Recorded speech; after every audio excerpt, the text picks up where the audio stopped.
Армысыздар қазақ елі. Менің YouTube арнама қош келдіңіздер. Менің есімім Тұрар. Мен бұл арнада қаржылық сауаттылық, қаржылық еркіндік, акция, облигация деген тақырыптарға видео түсіретін боламын. Бұл менің алғашқы видеом, сондықтан егер арасында орысша сөздер болса, және де кейбір сөздер қате айтып, тағы да бір қателіктер болса, кешіріммен қарайсыздар деп сенемін. Мен кіммін да өзімді таныстырып кете қойын. Мен бұл салада жүргеніме 5 жылдан астам уақыт өтті.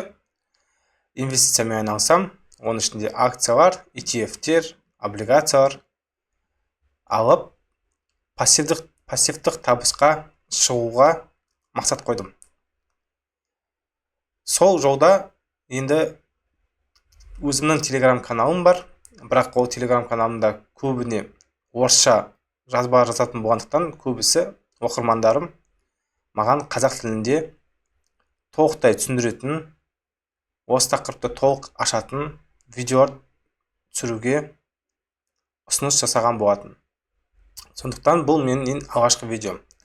Акция, облигация дегенге бастамай тұрып, ең бірінші біз қаржылық еркіндік, то есть әрі қарай ақшаға тәуелді болмай, ақша жұмыс істемей, ақша бізге жұмыс істеу үшін не істеуіміз керек деген сұраққа жауап іздеуге. Ең бірінші бізде қаржылық еркіндік, бізде қаржылық сауаттылықтан басталады. Қаржылық сауаттылық дегеніміз не? Оны қалай түсінеміз? Мен өзімнің 17 жасында қаржылық осы сұрақтарға жауап іздеген болатын. Сол жауапты мен кітаптан іздедім. Міне экрандағыдай көріп отқандарыңыздай, ең алғашқы оқыған кітаптарым осы 3 кітап болатын. Ең бірінші оқыған кітабым «Самый богатый человек в Вавилоне» примерно 17 жасында оқыдым. Бұл кітапты оқып отырып, байлыққа, жаңағы пассивтік табысқа қалай шығу керек деген жолдарын түсінгендей болғанмын. То есть әр жалақыдан ақша жинап, оны ұлғайтып, орыстар айтады, сложный процент дейді ғой, сол сложный процентті қалай жұмыс істеу керек деген сұрақтарға көп жауабын тапқан кітабым осы «Самый богатый человек в Вавилоне» деген кітап болатын. Бұл кітаптардың қазақ тілінде тоже аудармалары бар. Өздеріңіз Каспий магазинінен тағы басқа бір жерден тауып алуларыңызға болады. Егер сіз электронный түрінде оқимын, сатып алмаймын десеңіз, менің телеграм каналымда бұл кітаптарды электронный түрінде жүктеп алуларыңызға болады. Екінші кітабым оқыған «Пес по имени Мани». Бұл кітапты негізі балдарға арнап шығарған кітап, то есть қаржыны, ақшаны қалай жұмсау керек, қалай ұстау керекенін кішкентай балдарға жазылған кітап болатын. Бірақ бұл кітапты сіз өзіңіздің балаңызға оқып, және өзіңіз бірге тоже үлкен ересек адамдарға да көп пайдасын тигізетін кітап болады. Үшінші кітап бұл «Богатый папа, бедный папа», то есть бұл кітаптың ішінде актив деген не, пассив деген не деген сұрақтарға жауабын табасыз. Осы 3 кітапты ең бірінші оқуға кеңес берер едім. Қаржылық еркіндікке шығам деген мақсат қойсаңыз. Бүгінгі сабағымыз не туралы болмақ та? Неге үнемі ақша жетпейді? Тапқаннан көп жұмсама, қауіпсіздік жастығы, бюджеттеу деген, кредит деген сұрақтарға біз осы видеода толықтай разбор жасап, толықтай түсіндіріп өтетін боламын. Тапқанынан көп жұмсама. Бұл қаржылық сауаттылықтағы ең алғашқы правило десе де болады. Біз көп адамның жіберетін қателігі ол. Ақша, например, 200 мың тауып жүріп, айлық 200 мың болса мысалы, түгелдей ешқандай экономдамай до конца жұмсап тастау. Кейбіреулер айтуы мүмкін, 200 мың теңге қазіргі уақытта не болады ол? То есть, так ол ақша жетпейді деп айтуыңыз мүмкін да, бірақ мен өзім айтайын, кезінде 100 мыңда алған кездерім болды, бірақ ол кезде 100 мың алсам да ай сайын 10%-ын 10 мыңнан жинап жүретін болатын. 100 мыңға өмір сүрсеңіз, 90 мыңға да дәл солай өмір сүре аласыз дер едім. Ал кейбіреулер мысалы мынақта жас ақша мен байлық деймін ғой, 200 мың тауып жүріп резко жалақысы немесе табысы миллионға шықса, дәл сол привычкамен, дәл солайынан до конца жұмсап тастайды. Неге? Өйткені 200 мың тауып жүріп миллионға шығып кетсеңіз, сіз уже ресторандарға барып бастайсыз, уже машинаңызды ескі, новый машина алу керек, машинаға новый кредит аласыз. Үйіңіз там 1 комнатты емес, уже 3 комнатаға көшкіңіз келеді. Дәл осылай шығындар арқылы сіз қанша тапсаңыз да ақшаңыз дәл солай жұмсалай береді. Дәл олай жұмсамай, хотя бы кішкене, например, әр табыстан 10%, 20% жинап жүрсеңіз, бұл кішкентай жиналған ақша, например, 200 мыңнан 20 мың теңге да ай сайын. Ой, 20 мың теңге ай сайын жинап, ол 10 айда тек 200 мың теңге ғана болады, 12 айда 240 мың теңге болады. Ол ақша не болады маған деп ойлауыңыз мүмкін, бірақ инвестицияда бүгінгі кішкентай ақшалар сложный процент арқылы ертең үлкен көп ақшаларға айналатын.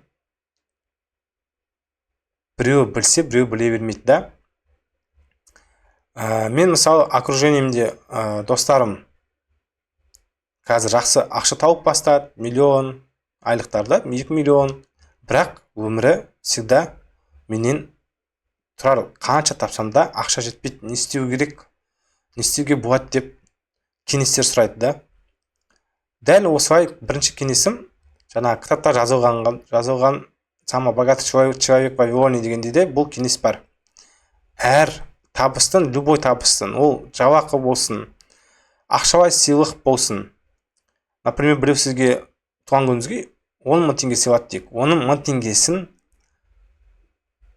жинап сақтап қоюыңыз керек. Оны просто жастықтың астына жинамай, отдельно депозитке салып қоюыңыз абзал.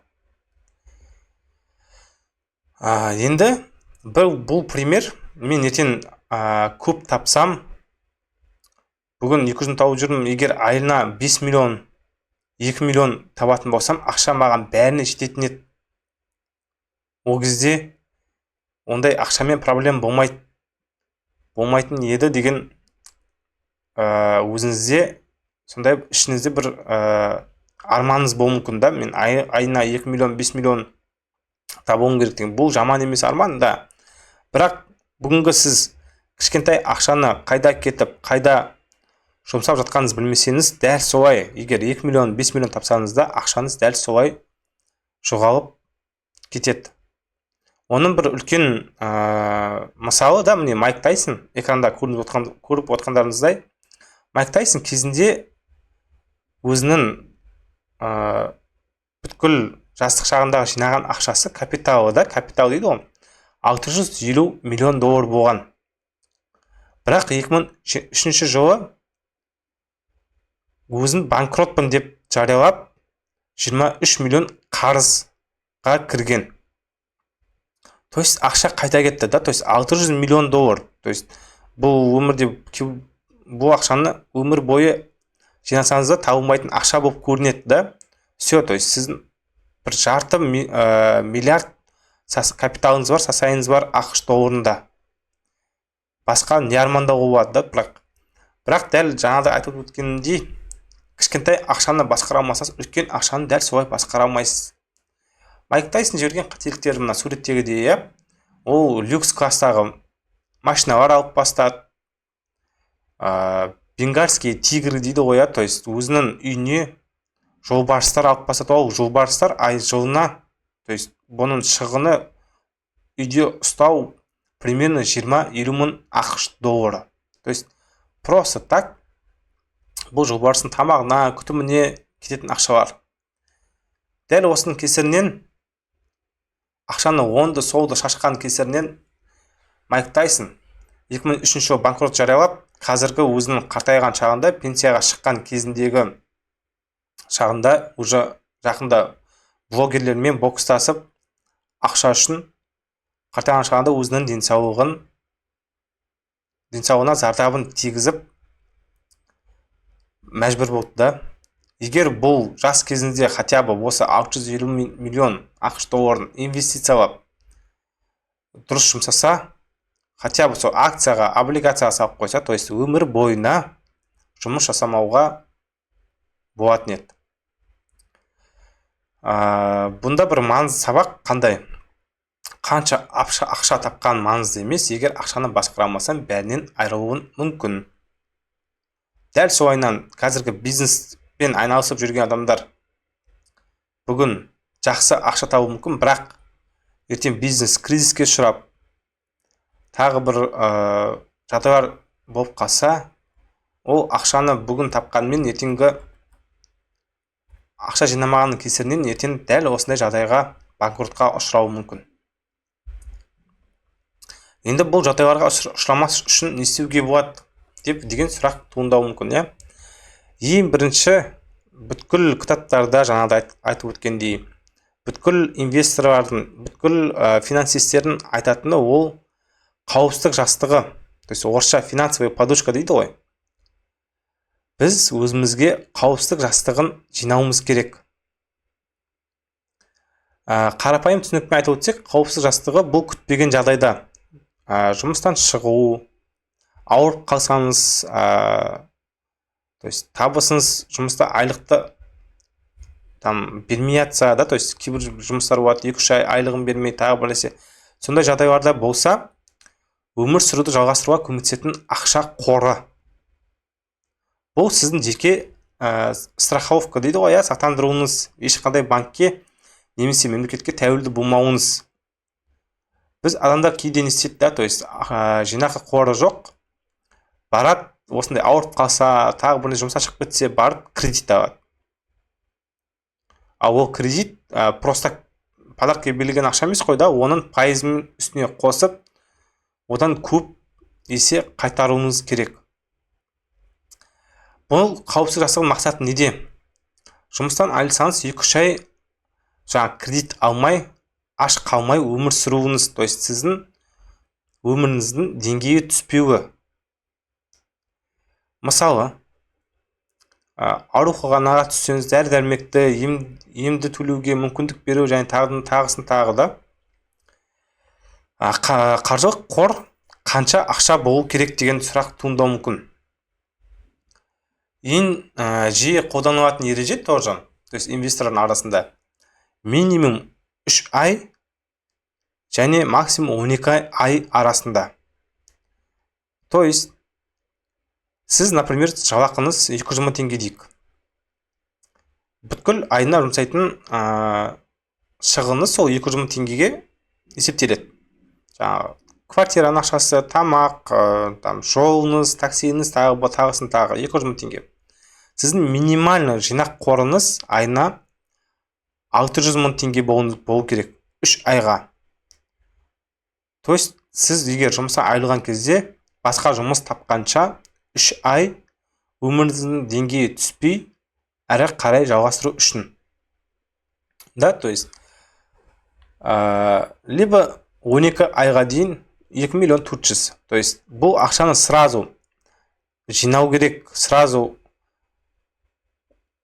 қалай да болса жату керек, жинау керек деген мақсатта емес, просто айына сіз қазір жұмыс жасап жатқан шағыңызда 200 мың тапсаңыз, айына 20 мың теңгеден тауып жүрсеңіз, жайлап қаржылық қорды жинай беруіңіз керек. Бұл қаржылық қор 1 жылдың ішінде жинауы мүмкін, 2 жылдың ішінде, 3 жылдың ішінде. Бірақ самый главный уже бастау керек. Енді қайда сақтау керек деген бір сұрақ туындауы мүмкін. Қаржылық қорды қайда сақтаймыз? Үйде наличкіде емес. То есть ақша бізде инфляцияға түсе береді, да, жылдан жылға сайын. Инфляция бізде Қазақстанда 8-10% арасында шамамен. Жыл сайын бізде ақшамыз 8-10%-ға құнсыздана береді. То есть бүгінгі миллионымыз келесі жылы біздің 900 мың теңгемен пара-пар. Енді ондай құнсызданбау үшін ақшаны қайда сақтаймыз? Ең бірінші оңай инструмент ол бізде, оңай және қауіпсіз инструмент ол бізде депозит. Любой банкте депозит ашып, оңай алынатын, оңай салынатын депозит ашып сақтауыңызға болады. Ол Каспи болсын, халық болсын, Freedom болсын да разницасы жоқ. Бұл депозит сақтап отыру арқылы сіздің ақшаңыз қазіргі бізде шамамен жылдық пайызы депозиттің 15%, орташа жылдық пайызы любой депозит Қазақстан банкінің. Жақында Каспиде 15%-ға көтерді. То есть сіз инфляциядан ақшаңызды сақтап отырасыз. Жыл сайын жиналған 100 мың теңге ақшаңызға мысалы үстіне 15 мың қосылады. То есть келесі жыл 115 мың да. Дәл солайынан кете береді. Қалай жинаймыз? Жаңа айтып өткендей, ай сайын табысының минимальный 10%-ын немесе 20%-ын бөліп жинап отыру керек. Артық шығынды қысқарту керек. Артық жолда кофе алып, кафеден тамақ ішіп, тағысын тағы дегендей, бонус, премия жұмса түсіп жатса, тоже сол ақшаларды жастық қорына сақтап қойсаңыз, қауіпсіздік жастығына сақтап қойсаңыз, то уже сіздің ақшаңыз қаржылық сақтандыру қорыңыз тезірек жиналатын болады. Енді мен депозитті в основном Freedom банкінде ұстаймын. Бұл ешқандай да реклама емес, мен просто инвестор ретінде бұл депозиттің басқа банктерге қарағанда плюсы көп екенін айтып түсіндіріп өте кетейін. Freedom банкте, то есть 3 түрлі депозит бар, копилка, стратегия, капитал. Бірақ біз егер ақшамызды любой момент алып, любой момент шығарып алу керек болса, онда 15%-дақ депозит копилка деген ашуға болады. Бұның бір плюстерін айтып өтейін. Freedom банкте егер, например, депозитте ақшаңыз неғұрлым көбейсе, соғұрлым сіз көбірек кэшбэк аласыз. Оны қалай түсініп өтеміз? Мысалы, сіздің счетыңызда, депозитіңізде 0-ден 100 мың теңгеге де ақша болса, сізде стандартный 1%-дық кэшбэк болады. Кэшбэк дегенде біз көбіміз жақсы көреміз, ойда жұмсаған ақшамыздың кішкентай бөлігі қайтып келуі өзімізге. Біз любой супермаркет болсын, заправка болсын, аптека болсын, дәріхана, любой жерде көбіміз Каспимен төлейміз. Бірақ Каспимен төлеген кезде бізде ешқандай да кэшбэк жоқ. То есть біз 100 мың теңге құртсақ супермаркетте, ешқандай да кэшбэк қайтып келмейді. Ал Freedom банк неге айтып отырмын? Бізде стандартный 1%-дық кэшбэк. Плюс, егер сіз бесконтактный оплата дейді ғой, Apple Pay, Google Pay мен төлесеңіз, үстіне тағы 2%, в общем, 3% минимально кэшбэк алуыңызға болады. 100 мың теңгеге супермаркетте, например, продукты питания тамақ алсаңыз, 3 мың теңгесі өзіңізге қайтып келеді. Ал сіз депозитке ақша жинап жатсыз ғой, мысалы, то есть қазір ақшаңыз депозитте 100 мыңнан асса, 100 мың мен 300 мыңның көлемінде, неде көрсетілгендей. Онда сіздің уже кэшбэгіңіз 1% емес, 2%. Плюс бесконтактный оплатамен 4%-дық кэшбэк болады. Уже жаңағыдай 3 мың теңге емес, 100 мыңнан 4 мың теңге қайтарып аласыз. Дәл солайынан 300 мыңнан миллионға дейін болса, 3% қосылады. Егер миллионнан жоғары депозитіңіз ақша болса, онда барлығын 4%, 2%, және айына 50 мыңнан транзакция көп жасаңыз, онда 7% кэшбэк алуыңызға болады. Мен дәл осы кэшбэк арқылы айына 50 мың теңгедей ақшамды қайтарып аламын. То есть мен до этого, например, Каспимен төлесем, ешқандай да маған кэшбэк қайтып келмесе, қазір 50 мың теңгедей кэшбэк қайтарып отырамын. Бұл тегін ақша. То есть бұл ақшаны жаңағы өзіңіздің жинақтық қорыңызға аударып депозитке салып отыруыңызға болады, немесе бұл ақшаға инвестиция жасауыңызға болады, немесе просто сақтап қоюыңызға болады. Ол ақша кэшбэк Freedomда компанияның акциясына тіркелген, да, то есть егер акция өссе, кэшбэгіңіз де өседі. Акция құласа, кэшбэгіңіз тоже құлайды. Сол үшін міне қаржылық сауаттылық, өзіңіздің ақша жұмсаған кезде де тиімді жұмсау. То есть әр жұмсалған ақшанан бір бөлшегін қайтару арқылы сіздің жаңағы жинаған кэшбэгіңіз депозит салып отырсаңыз, ол да бір үлкен ақшаға айналады болашақта капиталға. Енді біз жинақтық қорын айтып өттік. Енді екінші тақырып, то есть не істеу керек дальше? Біз бюджет құруымыз керек. Бюджетті қалай құрамыз? Неден бастаймыз деп сұрауыңыз мүмкін, Бюджет дегеніміз жалпы ай сайынғы кірістер мен шығындарды жоспарлаудың құралы. Ең бірінші біздің қадам бюджет құрған кезде кірістерді анықтау. То есть айлық тұрақты табысыңыз. Айына сіз қанша аласыз? Например, жалақыңыз 200 мың болса, можесіз демалыс күндері тағы қосымша бір жұмыстармен айналыссаңыз, плюс 20 мың теңге болуы мүмкін, да? То есть сізде общий онда получается айлық табысыңыз 220 мың теңге болады, Біз анықтадық, кірістеріміз біздің 220 мың теңге. Енді шығындарды жазу, то есть бұл тұрақты төлемдер ең бірінші. Үйдің арендасы, үй жалдау, коммуналка, несие, тағысын тағы, то есть продукт питания. 250 мыңнан, мысалы, біз айына, мен образно айтам сізге, то есть 80 мың теңге үй жалдау арендасы, 20 мың теңге коммуналдық қызметтер деп, то есть 100 мың теңге уже бізде тұрақты шығынға уже бөлеміз 100 мың теңгені. Енді өзгермейлі шығындар болады, үшінші қадам. Оны қалай анықтаймыз? Ол бізде тамақ, транспорт, автобус немесе такси, ойын сауық, то есть біз робот емеспіз ғой, күнде жұмыстан барып, үйге келіп, күнде қайта арасында біз серуендегіміз келеді, ресторандарда отырғымыз келеді, ойын сауық, да, то есть соған аптасына, например, 20 мың теңге бізде тамаққа деп образно алайын, айына 5 мың теңге транспортқа шығады. Осындай шығындар жазып отыруыңыз керек. Және төртінші қадам. Біз шығындарымызды жаздық. Енді жинаққа және инвестицияға бөлу керек. Табысты белгілі бір пайызын үнемдеуге арнау. Мысалы, айлық табыстың 10%-ын, жаңа 220 мың болса, біздің табысымыз 25 мың теңге біз жинақ ретінде сақтауымыз керек. Бұны қайда жазамыз, неде жазамыз деген сұрақтар туындауы мүмкін. Әр адам өзіне қалай ыңғайлы, Мысалы, мен өзім заметкімде жазам. Телефондағы заметкіде, немесе Excel таблицада компьютерде. То есть аптасына бір рет мен компьютерге Excel таблицада кіріс шығынын жазып отырам. Болған арнаға көптеген приложениелер бар қазір. Өте көп.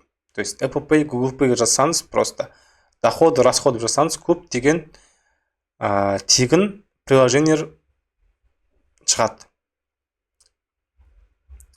Осы бюджеттеп дальше бізде енді не істеуіміз керек? Ақша үнемдеудің тиімді әдістерін қарастыру керек.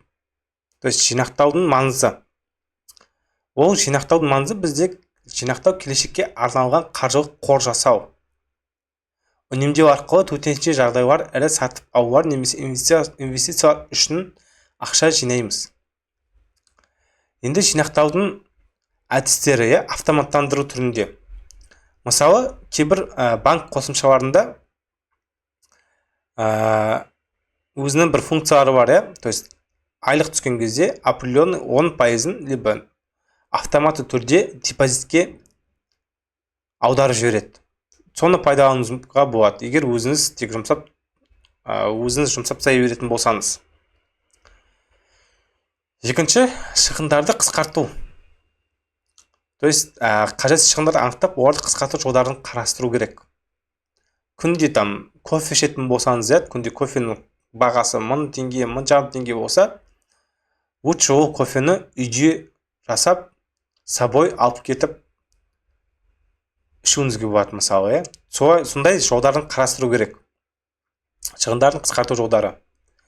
Және біз ақшаны не үшін жинаймыз? Мақсат қою керек. Мысалы, жыл соңына дейін мен 250 мың теңге жинаймын. Не үшін?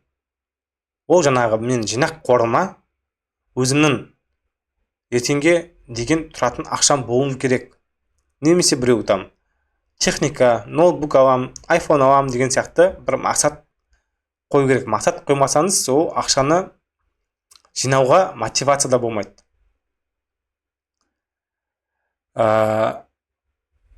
Енді ақша түсу жолдарын, келесі қадам бізде ақша түсу жолдарын ұлғайту. То есть бір ғана жағаға қарап отпай, әрі қарай ақшаның қосымша табыс көздерін іздестіру керек. Ол бізде инвестиция болуы мүмкін, жылжымайтын мүлік, өзіңіз бір квартира болса арендаға беретін жеке проекттер. Егер бір саланың маманы болсаңыз, ақылы консультация өткізу, демалыс күндері бос уақыттарыңызда, немесе қосымша жұмыс қарастыру. Осылай арқылы ақша түсу жолдарын ұлғайтуға қадам жасауымыз керек. Бір ғана айлыққа қарап отырмайды. Кредит. Біз қазақ халқы кредит деген нәрсені көп алуға, асыға көп аламыз. Неге? Өйткені біздің шыдамымыз жетпейді. Жинап отырып алу деген бізде жоқ та. То есть мен қазір бүгін алғым келеді, бүгін техника болса, бүгін алып, бүгін қолданғым келеді. Немесе саяхат болса, бүгін или ертең мен уже шетелге барып демалып қайтқым келеді. Немесе бір жақсы киім көріп қалсаңыз магазинде, ақшаңыз жоқ, бірақ Каспиретке алсаңыз, ол Каспиретте ол кредиттің бір түрі. Мен сіздерге кеңесім, саяхатқа, техникаға, киім-кешекке кредит алмаңыз дер едім. Егер ол сізге дополнительный ақша алып келетін заттар болмаса. Егер бизнеске, жұмысқа ақша алып келетін заттар болса, онда әрине несие алуға болады. Бірақ кредиттің, несиенің көптеген тоже условиялары болады, өзінің. Егер несие арзан, жылдық пайызы инфляциядан аз болса, онда ондай несие тиімді болып келеді. Мысалы, инфляция бізде 10%, ал несиенің немесе ипотеканың жылдық мөлшері 7% болса, онда ондай несие алуға болады. Бүгінгі тақырып қаржылық сауаттылық, қаржылық еркіндікке арналды. Егер видео пайдалы болса, өзіңізге бір жаңа идеялар тапсаңыз, видеоға лайк басып, комментарий жазып кетіңіз. Бұл мен ең алғашқы видеом. Дәл лайк пен комментарий жазу арқылы сіз маған қолдау көрсетесіз.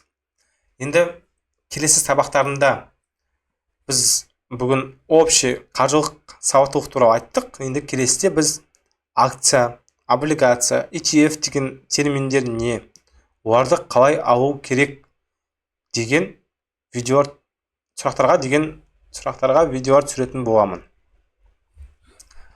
Және де осы саланы толығырақ зерттеймін, тағы да толығырақ оқығым келеді десеңіз, менің телеграм каналым бар. Сол телеграм каналыма астында ссылкасын қалдырам. Сол ссылкамен өтіп, менің жазбаларымды оқуыңызға болады. Видео ұнады деген үміттемін. Келесі кездескенше, келесіде уже сабақтарымыз одан әрі пайдалы болады деп уәде беремін.